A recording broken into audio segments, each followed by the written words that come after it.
You are listening to Small Business Straight Talk with your host, Amber De La Garza.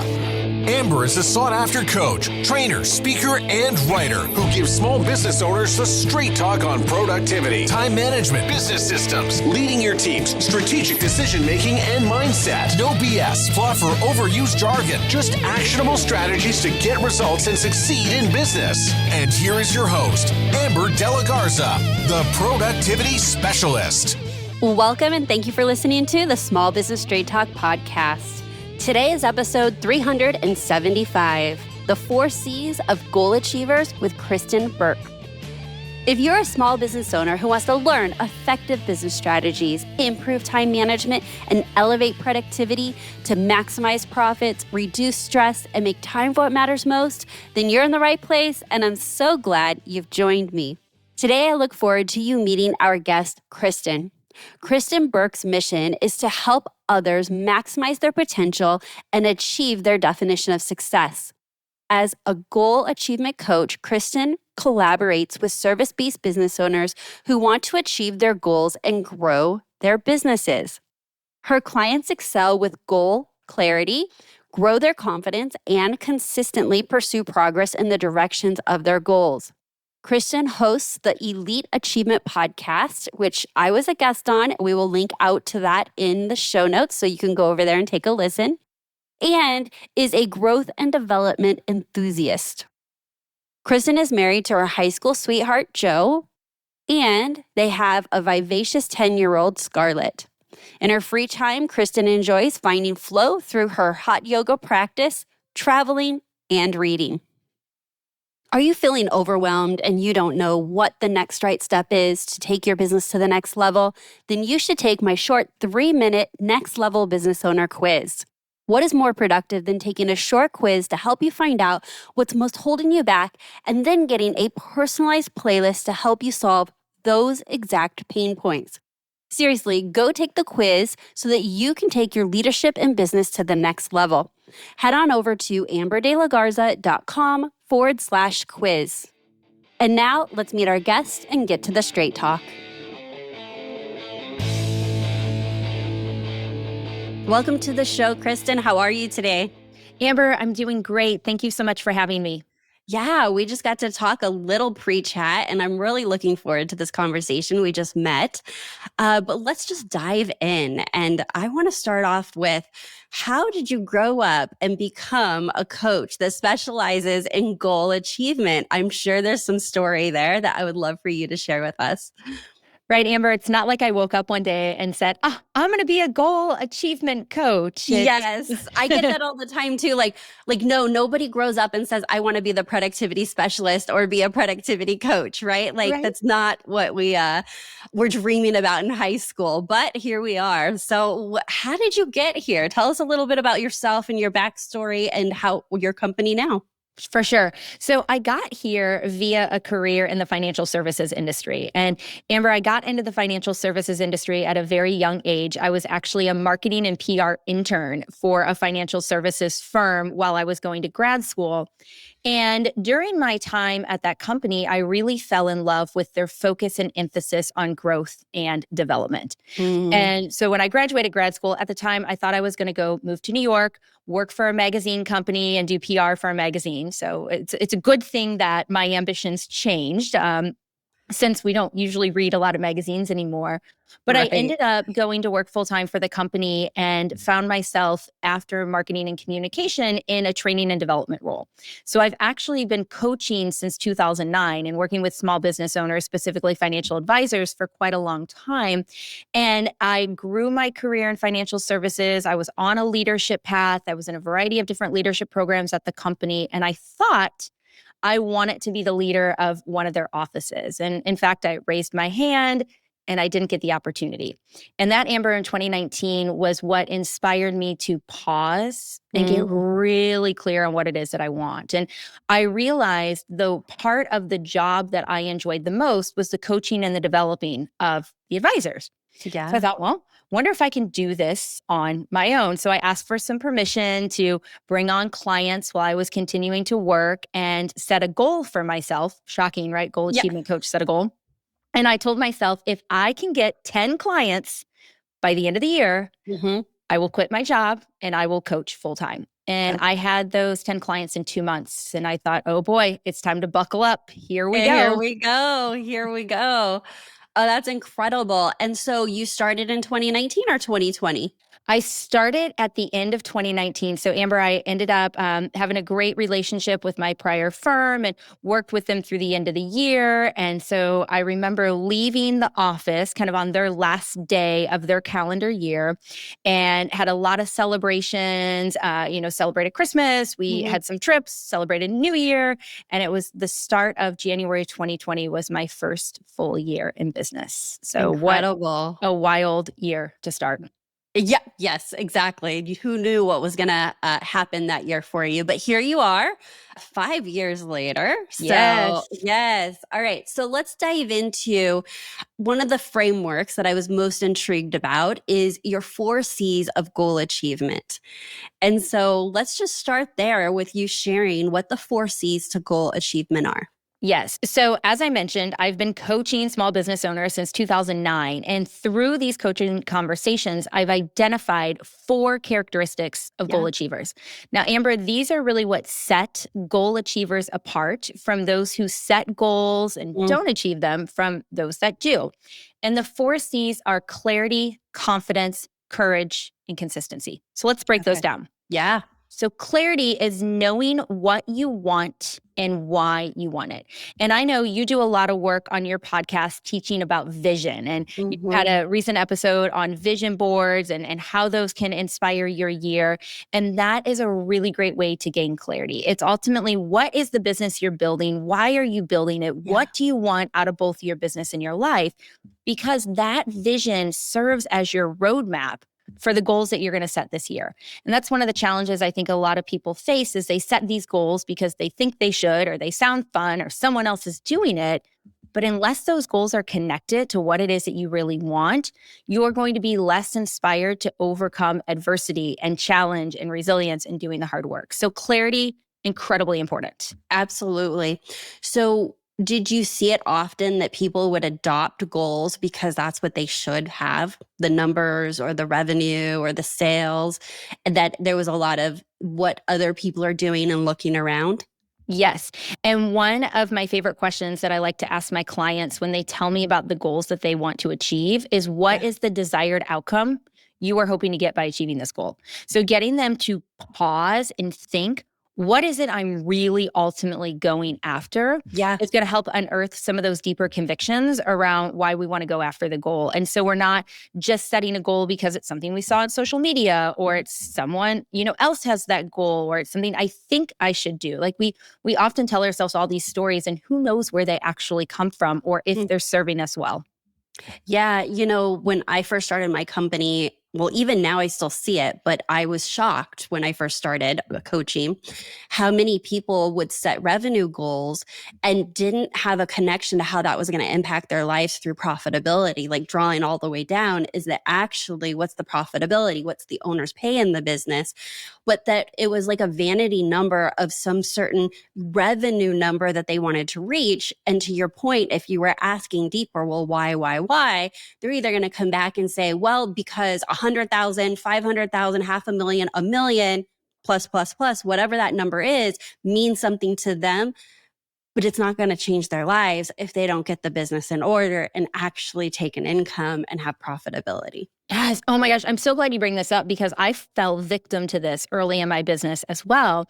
And I thought, I want to have $1 million revenue business. Yeah. Well, why? And when you start unpacking that, what are the expenses of some of the $1 million businesses? I don't know if I want that, or what is the structure of that business? What is the structure? What does the team have to look like? And you may have a larger team and more expenses and not bring home any more money. Exactly. On the bottom line. And so now we're talking about like where my zone comes in, the work-life balance. What are your stressors? What lights you up? Do you like leading people? And all of that can be unfolded, kind of delved into with your question of why. Why does that matter to you? Why is it $1 million? And, honestly, if someone says, because I want to see if I can do $1 million and that's what matters to me, good for you. But let's understand what it's going to take to get there. For sure. Absolutely. Yeah. And that's where going back to the vision, part of the clarity, the first 4 C's can be really, really helpful. Yeah, absolutely. All right. And then the next one you said was confidence? Correct. So confidence, the way that I define it on our goal achievement journey is when who you think you are aligns with action in the direction of your goals. And so what I think a lot of us feel is we feel like we're not confident, we're not ready, I can't do this yet. And the challenge that I have found, Amber, is the best way to build confidence, and sometimes the only way, is to actually do the thing. Yeah. And as you start taking the steps and you start taking action, you grow that confidence. But it's about teaching yourself to silence those stories that you tell yourself, those negative mental narratives or the imposter syndrome that comes up. We have to work through all of that in order to have the confidence to take that action. Or, excuse me, let me go backwards. We have to work through all of that in order to take action, in order to grow our confidence. Yeah. You know, in my own journey, it doesn't go away.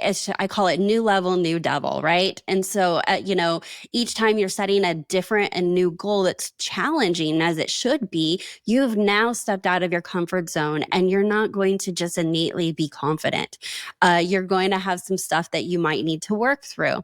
But what I've also learned is that it's like a muscle. So if you prove to yourself, you achieve this goal and you achieve this goal, when the next one and the next one comes up, now you have positive proof that you've done things while scared. You've done things when you weren't quite sure if you had the skill set, but you're like, look, I figured it out then. I can figure it out now. And so it's not that you just wake up one day and have confidence to go do anything and everything. I feel like it's built with more proof that, like, I've been in this uncomfortable area. I can do it again. Exactly. And one thing I would encourage our listeners to think about are all the reasons why they are qualified. I think we spend so much time focusing on all the reasons why we're not qualified. I haven't been in business long enough. I haven't hit that level yet. I don't have this education, designation, whatever it is. And we forget to take a pause and assess, these are all the reasons that make me qualified. And that simple shift can also help inspire a little bit of that motivation to take action so you can continue to grow your confidence. Yeah. Do you see, is this the area in which in your framework that we're talking about mindset? Like maybe it's imposter syndrome, or maybe it's they don't deserve to make that much money or to do the thing or to be in that ad, like have that kind of PR, right? Mindset comes up a lot of, okay, it's something I want, but do I deserve to claim it? Correct. Yeah. Oh, gosh. And there's so much work that can be done here on the mindset piece. We have the limiting beliefs, those stories that you tell yourself over and over. And I found that limiting beliefs are often rooted in the negative. And they usually have words like always or never, right? They're absolutes. And so if you find yourself telling yourself these stories, I would encourage you to pause and ask, what proof do I have? Like, what proof do I have that actually backs up the story that I'm telling myself?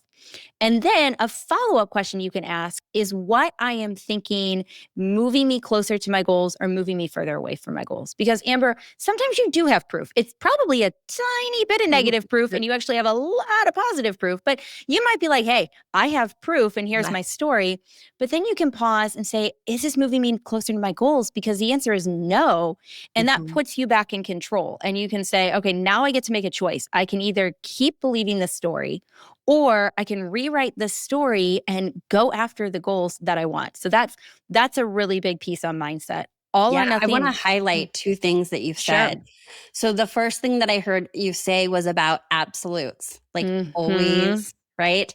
And I have to share that, I was raised with not the conversation of mindset. I didn't learn how to communicate in the way that I understand to communicate with others and myself now. And that was a huge aha. That was just the way I thought. And it was just the way I spoke because that's how I was raised. And I remember the first time someone shared with me, like, you're speaking in absolutes. Like, is that true? How could it always be always? Is there an instance it's not true? And I was like, it would just come right rolling off of my tongue. And so I just want to highlight that because it was really important, because once I started shifting and not speaking in absolutes, it changed so much. It shifts so much. Like you actually cannot lie to yourself as often if you stop using absolutes. So that was a big one. So anyone that's listening, I would just challenge you to observe the internal conversation, the external conversation, and just like be curious, how often am I using absolutes? And is that true? And are you willing to shift that language to serve you towards your goals? And I think another language shift I would encourage our listeners to make is to go from I can't to how can I? So I had a recent coaching conversation, and as my client was sharing his big goal and what he wants, and then he was sharing ideas to get there. And as soon as he would share the idea, he would back it up with all the reasons why it wouldn't work. And I'm like, dude, you're stopping yourself before you're even taking action. But he was so caught up in all the I can't thinking versus shifting that mindset and saying, how can I? So anytime you're working towards your goal and you start to hear that voice say, I can't, pause and just ask yourself, how can I? It might look different than you're originally thinking. You might need to implement a different strategy, but that's another powerful language shift. And I'm going to geek out for just a second because I have a master's in communication, and there is a communication theory that says our language creates our reality. So it's incredibly important to be very mindful of how you're talking to yourself if you want to achieve your goals. Yeah. Yeah. The second thing that I wanted to highlight that you said was finding positive proof. So I had a girlfriend many, many years ago share with me this concept of finding positive proof. And that, again, was a major shift in my own experience of entrepreneurship. Was where is there positive proof? And there's positive proof all around us. And if we don't retrain and rewire our thinking patterns, we're going to all the reasons we can't do something, or the negative, or something happened wrong. And so just challenging yourself, those thoughts, in my opinion, don't go away. The negative, you don't just wave a magic wand and you never have them again. But can you counterbalance it? And one of those tools is when you hear yourself coming up with the negative, can you counterbalance it with positive proof? Absolutely. That is just as true. And so that's where I got stuck on my own journey. I'm like, but that thing that I'm telling you is actually a challenge. Like, I'll argue it, right? It is a challenge. And you're right, yes. But what's the positive proof? What's the other side of it? And if they're both actually true, now which version are you going to focus on? Yep. And if we don't take the time to be very intentional, our brain is hardwired to focus on the negative. Right. Isn't that crazy? That's not wild. Helping any of us, but I do get it. I see it. I see it all the time. So that counterbalance. Okay, excellent. And then next, what do you have for us on your framework next with your 4 C's? So the third characteristic is courage. And courage is when you embrace discomfort to achieve your goals. And so I think what we have to recognize is that we are going to face fear. We're going to face discomfort. It's not going to be an easy journey, but are we able to embrace it and to welcome it? I gave a talk last year around developing a goal achievement mindset, and I encouraged the audience to party with fear. And they're like, what? Party with fear. And it's like, yes, the more that you are exposing yourself to fearful situations. Now, Amber, of course, we're not talking about dangerous, fearful situations, but in business, you're calling that person that intimidates you. You're making that ask that scares you. You're raising your price, whatever it is, the more you do it, the less fearful it becomes. You actually become desensitized as you party with fear. But I think so often we have this desire to not feel fear, and we don't want to feel that discomfort, that we don't embrace it. And I know I also had a belief for a very long time that really successful people didn't feel fear, and there was something wrong with me. And what I realized is, no, they have the same fear that I do. They are just not afraid to embrace it and to work through it. Absolutely. I love that phrase, partying with fear. So I call it a dance. It's very similar, but I think I'm like, let's go, like a dance, like, okay. And over the years, I realized that I'm ready to push when I'm not experiencing that uncomfortableness. So I got comfortable being uncomfortable because that meant I'm doing something to push me, push the business, whether it's, professionally, mindset, it's a goal, there's all different arenas.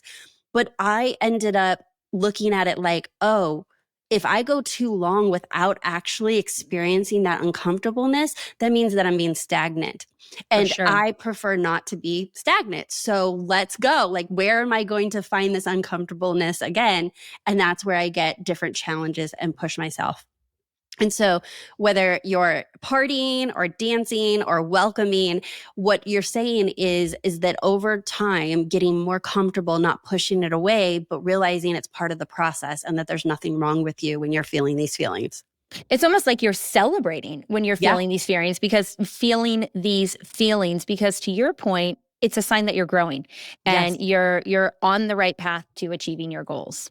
Excellent. Do you have any tips or strategies for someone that's like, okay, like it gives me anxiety, that stresses me out, there must be something wrong when I'm doing this? Like, how do they actually manage their thoughts or their emotions while they're being courageous? I love that question. So I'm going to answer it with 2 what I call power questions. So when you're feeling that and it feels like it's hindering you and you're not able to take action, I want you to pause and ask yourself, what is the worst that can happen? What's bad about that? What's bad about that? And what's bad about that? And then what is the best that can happen?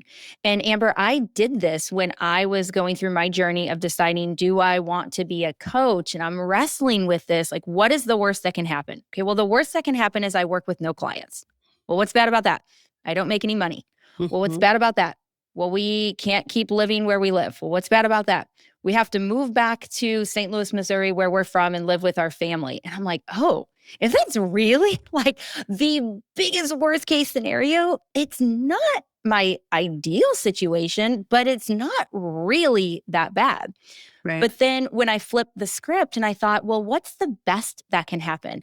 Well, I get to have a lot more creative freedom and flexibility. I get to be in control of my time. I get to make a massive impact. I can host a podcast. I get to spend all my day coaching, which are the things that I love to do versus the other things that come with working a corporate job. I'm like, whoa, the actual worst case scenario is not going after all the best case outcomes. So if you take the time and ask yourself those questions, what's the worst that can happen? What's the best that can happen? And compare your answers. Yeah. I bet you'll find the same thing. The real fear lies in not going after it and getting the best case scenario. Incredible. So I've done that exercise as well. And what I find is that sometimes when you let yourself say, like, what are all the worst things that are going on in your head? I have like literally almost fallen off my chair at how ridiculous my mind was playing, right? You're like, okay, let's just check this creativity, or like, your brain is just going 100 miles an hour. You're like, clearly that is not going to happen. Right. Like, you would make a shift before you're living in the streets, right, Amber? Correct. Yeah. You're not going to let this strategy play out and you're living in the streets. But if you're not really conscious about that's what's floating around in your head, and that's impacting how you're showing up or not showing up. And so this exercise that you're sharing is, I loved your, like, it's not ideal, but it's not worst case. I've gone down somewhere I'm like, okay, thank you. That was really funny. Now let's get to work. Yes. Yeah. Well, and if any of our listeners are feeling like, oh my gosh, this is me, I'm always thinking of all the worst case scenario. There was a great book that I read last year called The Big Leap by Gay Hendricks. And I love how in the book he outlines an upper limit problem. And sometimes we start bumping up against our upper limit, which is what, we think we could achieve or what we know we could achieve. And we've got to work through that upper limit problem to get to the next level. And guess what? You do not know what your upper limit is until you start hitting it. Yes. You think you have something figured out. And that happened, with me and our income in the business is like, I'm like, okay, I had a number when I first started and I'm like, got it. And then I was good. And then some other number creeped up and I was like, hold on. I handled this, didn't I? Yeah. Oh, it's a different number. I have a story about. What's that story? How am I going to work through this?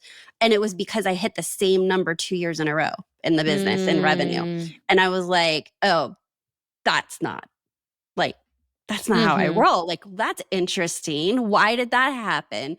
And it's because I had thought I had handled this area of the finances and the money, and there was other stories that I had to break through. So my upper limit hit again. And so I just want to share, like, you think you have something mastered, and then you could, go to the same arena or the same challenge, and it pops back up again, and it's worth working through for sure. Absolutely. And that's why I think for all of us business owners, growth and development, it's a continuous journey. It's not like we just arrive one day. Yeah. Yeah. Okay. Excellent. All right. What's next? Okay. So the final characteristic is consistency. And consistency, Amber, on the goal achievement journey is repeating the actions, habits, and behaviors that lead to goal achievement. And this is where people can get caught up in an all or nothing mentality, because an all or nothing mentality inspires inconsistency. So if you think about, right, the start of a new year, so many people are like, this is the year I'm going to get healthy. I know your word of the year was health 2 years in a row. And, yes. And you probably set out and you want to do all the things. You're going to drink all the water. You're going to meditate every day. You're going to crush all your workouts. You're going to eliminate this food. And then you do it for a couple days and all of a sudden you mess up. Well, individuals with an all or nothing mentality are like, that's it. The year is over. I've screwed up. Whereas consistency, when you start to embrace progress versus perfection, you're going to get back at it the next day. And so I'll share a story on my own journey at the end of last year. I was doing 10,000 steps a day in December because I don't know about you, but as a coach, I'm at my desk, I'm on Zoom, I'm on the phone, I'm just not moving a lot. I'm like, oh my goodness, even though I'm working out, like I'm not walking a lot. So I said, okay, I'm going to do 10,000 steps a day. And I was going super strong until I got food poisoning on Christmas, which was horrible. Oh my gosh. And the next day, I thought long and hard about doing my steps. And I was like, I should do them. I want to do them. But I'm like, I feel terrible. I feel like death. So I didn't do it. But I got back at it the next day on the 27th. And my daughter goes, Mom, what's the point? You missed yesterday. And I said, no, that's exactly the point. Just because I missed one day doesn't mean I can't get back at the challenge the next day and then even carry it into January. So what if I do an extra day in January and maybe it wasn't the perfect 31 days in December?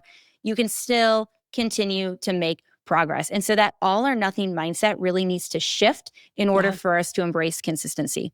Yeah, absolutely. I love the idea of a reset. Anytime you can have a reset. In fact, some of us need a reset multiple times a day, but you can have it today. You don't have to wait till the next year or the next month or the top of the week. Really choosing, it's a choice to give yourself permission to do a reset. Yes. And what I love about your example was that you didn't tell yourself a story. So you could have spiraled and told yourself a story of I should have, why couldn't I just get it done? Why did this happen to me?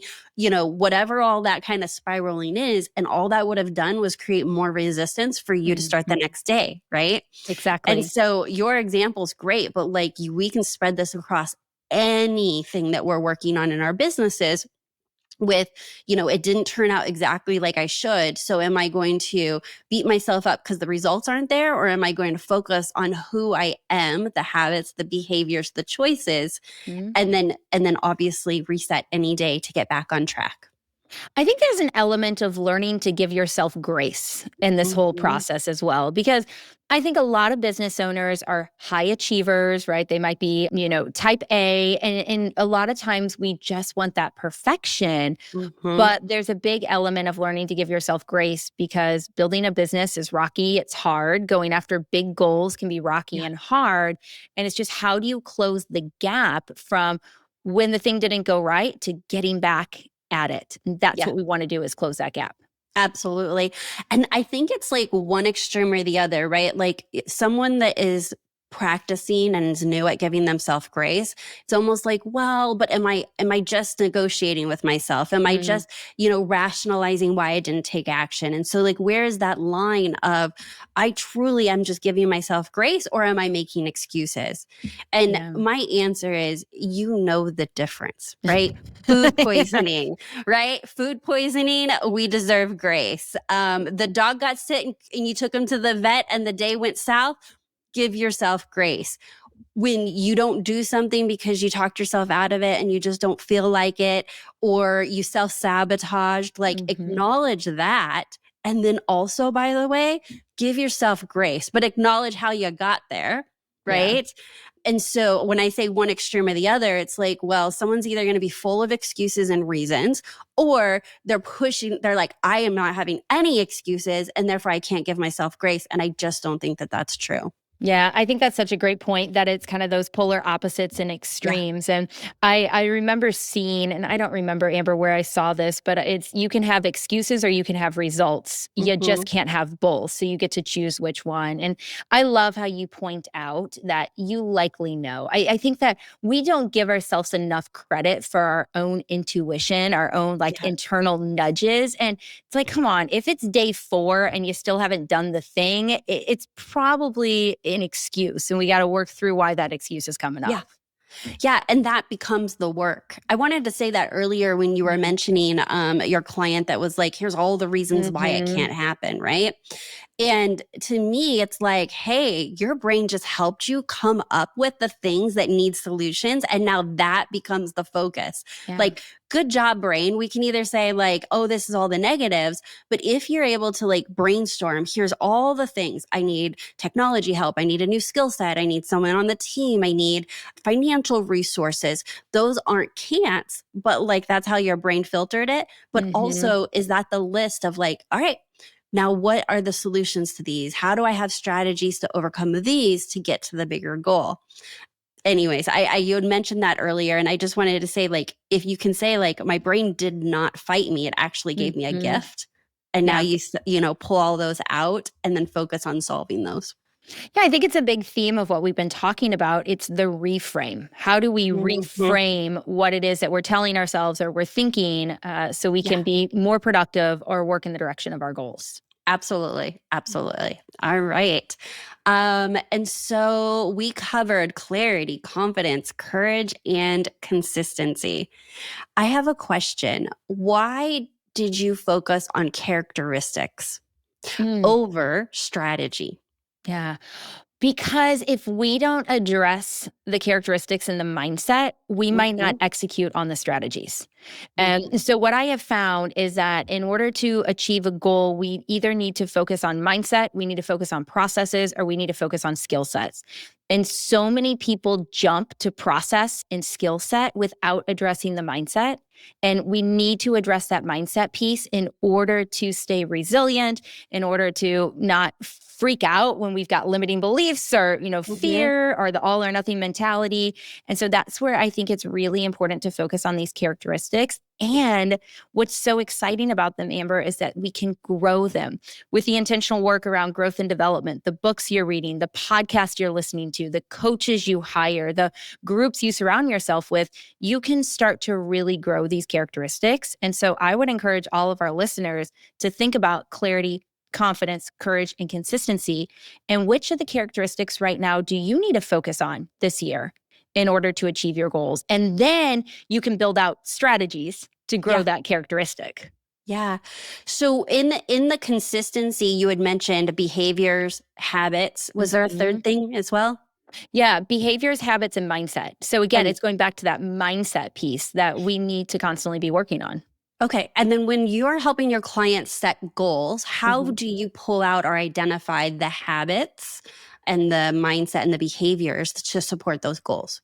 And I think this is where we probably share a lot of similar frameworks. So a lot starts with visioning, so understanding where it is that they want to go, and then going through a reflection. And I have a whole list of very intentional reflection questions that I like to ask my clients, and then those start to come out.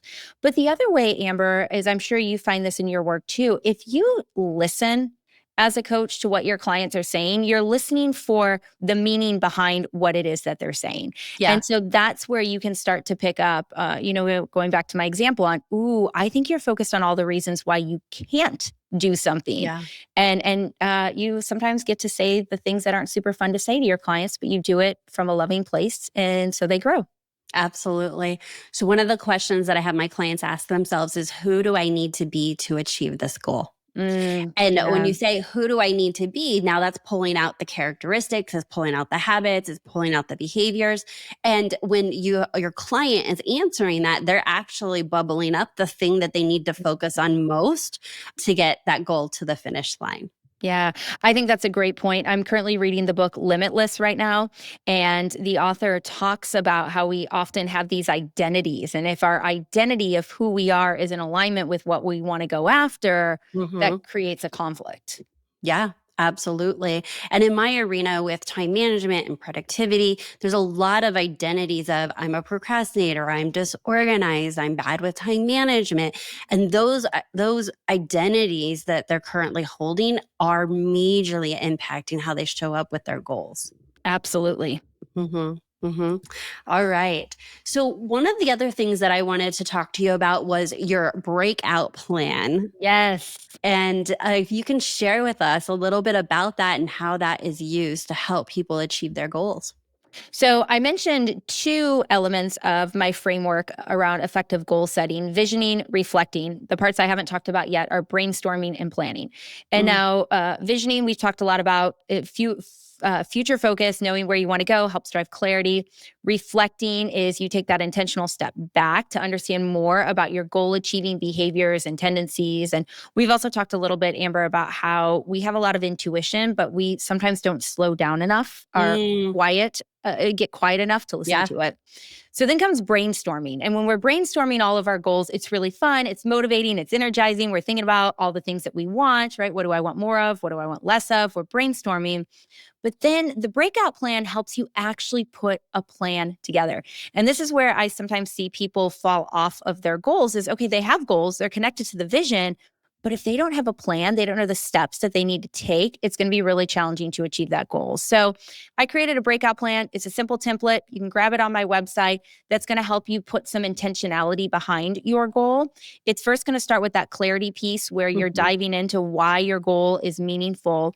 Then it's going to have you rate your confidence level. So it's going back to that belief piece, because if you're saying, hey, this is the goal I want, but you're a 1 on a confidence scale, okay, we got a problem. We're probably not going to hit that goal. So what do we need to do to drive your confidence so you can achieve that goal? Then we start looking at intentionality. What are the strategies you need to implement to achieve your goal? And then a question I love is, which strategy scares you most? Because that's probably where you need some accountability. Helps you think about what you need to prioritize, how you're going to track, and your accountability plan around achieving your goals. So it's a simple document. All of our listeners can go to my website, kristinburke.com, and grab.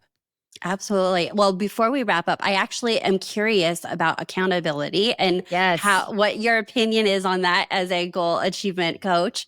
Share with me some of your thoughts or like methodology around accountability and how it supports your clients reaching their goals. So I think accountability can sometimes get a bad reputation, because accountability, when it's done wrong, can be really awful. But when it's done right, it is game changing. So Amber, I believe we all need accountability to grow and achieve our goals and grow our businesses.